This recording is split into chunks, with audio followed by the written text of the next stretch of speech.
She pushed at the door, heavy because of the angle. She was in a ditch. She threw her shoulder against the door and muscled it open.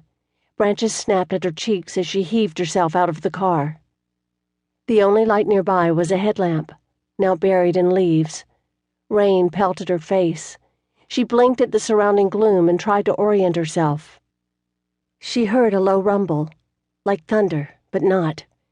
It was a pickup, diesel engine, somewhere behind her. She listened, paralyzed with terror, as the rumble ceased and a door slammed shut. He was here. The nightmare she'd imagined so many times, in vivid detail, was happening. She clawed wildly at the vines and branches.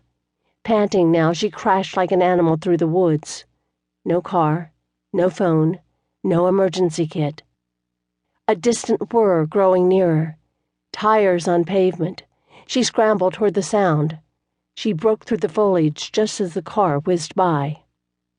"Help!" she screamed, waving her arms at the shrinking taillights. Her mistake hit her. She ducked back into the bushes, but it was too late. He was right behind her, closer now, so close she could hear his grunts and breaths. "Move!" she willed her rubbery legs. She choked back a sob as he came closer, closer, then smack! She was on the ground, her legs pinned. No air, no breath. She scratched and elbowed and kicked, her heel hitting something soft. A moan.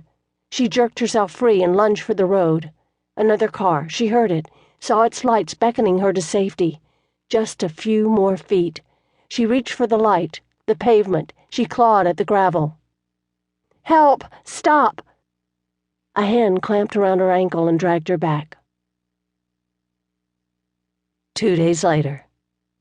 Alex Lovell downed her last sip of tepid coffee, slung her camera around her neck, and checked her watch. Late again.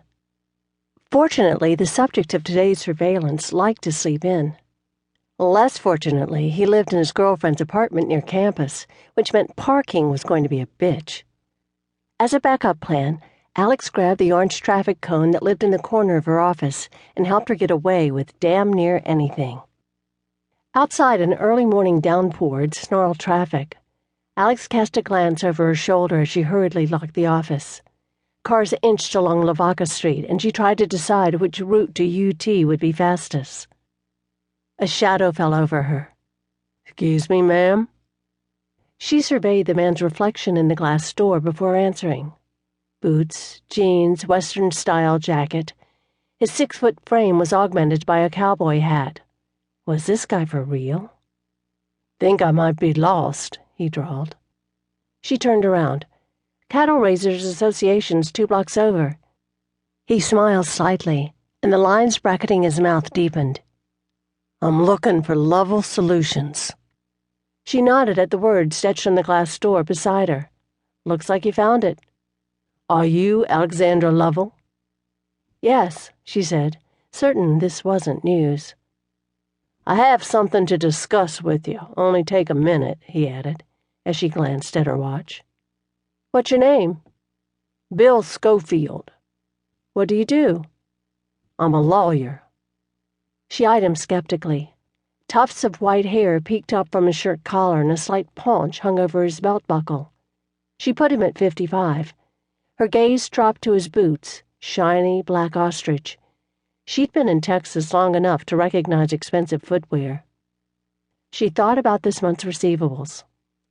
5 minutes, she said, glancing at her watch again. She dropped the cone on the sidewalk and unlocked the door. "And I'll hang on to that cig while we talk, if you don't mind." You would have thought she'd asked him to surrender his dick. His gray eyes narrowed as he fished the pistol out from the holster beneath his jacket. He passed it to her, butt first. She led the way into her air-conditioned reception room. It lacked a receptionist. Alex glanced at the door to her messy office, which thankfully was closed. As the visitor removed his hat, she walked behind her assistant's recently vacated desk. "Little paranoid?" He glanced pointedly at the security camera mounted up near the ceiling. She shrugged. You can never be too careful. The last man she'd let in here armed had put her in the hospital. Alex nodded at a vinyl chair. "Have a seat." She placed a pistol